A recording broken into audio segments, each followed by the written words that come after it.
मला असं वाटतं की जे आम्ही संकल्प केलेला होता मुंबईकरांच्या विकासाचा तो यशस्वी होताना दिसतोय आणि फार मोठ्या फरकानं महायुती मुंबईमध्ये विजयी होईल. बंडखोरी झाली तर राणेसाहेबांच्या नेतृत्वाखाली बंडखोरांना कसं समजवायचं ते आम्हाला माहिती आहे. पण एक मला कळत नाही, मराठी माणूस म्हणजे उदय सामंत हा मराठी माणूस नाही का? राज्याचे मुख्यमंत्री देवेंद्रजी फडणवीस हे मराठी नाहीत का? माननीय एकनाथ शिंदे साहेब हे मराठी नाहीत का? म्हणजे हे म्हणजेच मराठी असं नाही आहे. साहेब, मुंबईचे जे आकडे आहेत महायुतीला एकंदरीत थोडंसं पुढे जाताना दिसते. 83 दरम्यान आकडे गेलेले आहेत. नाही, थोडंसं नाही, भरपूर पुढे आहोत. मला असं वाटतं की जे आम्ही संकल्प केलेला होता मुंबईकरांच्या विकासाचा तो यशस्वी होताना दिसतोय आणि फार मोठ्या फरकानं महायुती मुंबईमध्ये विजयी होईल. साहेब, आपण आता जिल्हा परिषद पंचायत समिती निवडणूक होत आहेत आणि त्याच्या अनुषंगानं आपण आज खासदार नारायण राणे साहेबांची भेट घेतली आहे. मागच्या वेळी युती झाली नव्हतं, फटका कुठेतरी माहितीला बसला होता म्हणजे आणि यावेळी काय होईल, युती होईल का? मागं काय झालं त्या कटू विषयावर जाण्यापेक्षा गोड काय झालं त्याच्यावर बोलू ना. त्याच्यामुळे राणेसाहेबांना शिवसेनेचे सगळे पदाधिकारी आम्ही भेटलो. निलेशजींची या संदर्भामध्ये चर्चा झाली. निलेशजी देखील दुपारी या ठिकाणी दाखल होत आहेत. माझी स्वतः पालकमंत्री नितेशजीं देखील चर्चा झाली होती नितेशजींची, आणि आमचे पक्षाचे प्रमुख आहेत एकनाथ शिंदे साहेबांच्या परवानगीनं मी इथं आलो होतो. आणि आज कटुता मागे जी काय झाली त्याच्यावर आता चर्चाच नको, प्रश्नच विचारू नका तुम्ही, ती सोडून इथं युतीनं भाजप आणि शिवसेना लढण्याचा आम्ही निर्णय घेतलेला आहे राणेसाहेबांच्या नेतृत्वाखाली. साहेब, महायुतीच्या माध्यमातून आपण राणेसाहेबांच्या नेतृत्वाखाली सिंधुदुर्ग जिल्ह्यामध्ये झडपी पंचायत समिती लढणार आहात.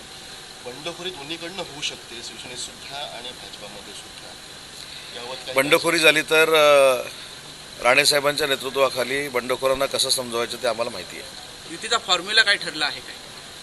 आता फॉर्म्युल्याच्या संदर्भात मी सांगितलं की सावंतवाडीमध्ये स्वतः दीपकभाई केसरकर हे आमदार आहेत. त्याच्यामुळे दीपकभाई केसरकर, आमचे जिल्हा प्रमुख संजूजी परब, मनीष दळवी, ही जी टीम आहे भाजप आणि शिवसेनेची ती एकत्र बसून निर्णय घेईल. निलेशजींचा स्वतःचा मतदारसंघ कुडाळ मालवण आहे, त्याच्यामुळे दत्ता सामंत साहेब जिल्हा प्रमुख आता होते ते आणि निलेशजी बसून निर्णय घेतील. आणि कणकवलीच्या बाबतीमध्ये देखील दादांच्या समोर नितेशजी, निलेशजी, दत्ता सामंत आणि संजय आंग्रे असे बसून निर्णय घेतील. पण कुठेही कटुता निर्माण होणार नाही याची पूर्ण दक्षता घेऊ.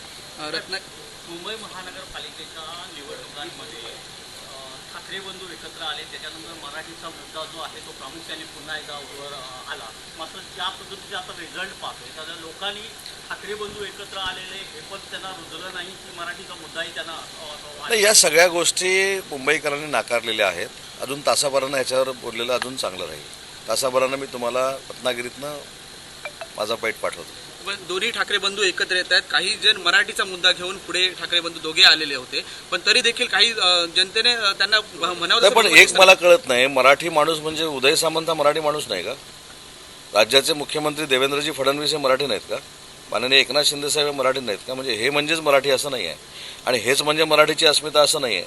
मराठी भाषा मंत्री म्हणून मी सांगतो की 5 वर्षानंतर इलेक्शन आल्यानंतर मराठीचा मुद्दा काढण्यापेक्षा 5 वर्ष मराठीसाठी आम्ही काय करतोय हे महत्त्वाचं आहे. आणि मला जर विचारलं की मराठीसाठी आम्ही काय करतोय महायुती म्हणून, तर 1 वर्षात मराठी भाषेसाठी आणि मराठी माणसासाठी जगभरामध्ये काय केलं हे मी सांगू शकतो. ठाकरेंनी मराठी माणसासाठी काही केलं नाही असं म्हणत. मी असं कुठं म्हटलं? हे तुम्ही म्हटलं का? मुंबईचा मी असं म्हटलंच नाही.